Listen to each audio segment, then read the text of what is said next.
What is narcissistic stonewalling? Ultimately, what stonewalling comes down to is the narcissist's desperation to avoid accountability.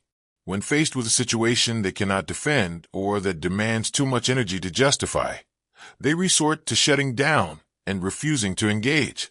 Imagine this scenario.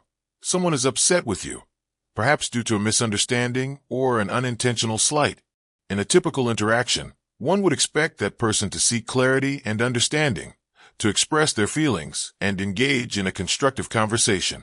But with a narcissist, not only do they refuse to participate in dialogue, but they may also go out of their way to avoid any communication altogether. For some, the very act of admitting wrongdoing poses such a substantial threat to their self-image that they'd rather disengage completely than confront the issue head-on. The thought of you perceiving them as flawed is unbearable, so instead, they convince themselves that you are the source of the problem. In their minds, they justify cutting you off as a means of self-preservation, evading any confrontation that could lead to vulnerability.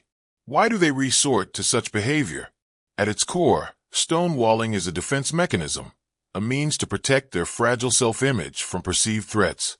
A narcissist views any challenge to their perspective as an existential crisis, one that they must avoid at all costs. The very act of engaging in a genuine conversation implies a vulnerability they are utterly unwilling to entertain. In their minds, to acknowledge your perspective is to concede power, and therefore, they retreat into silence.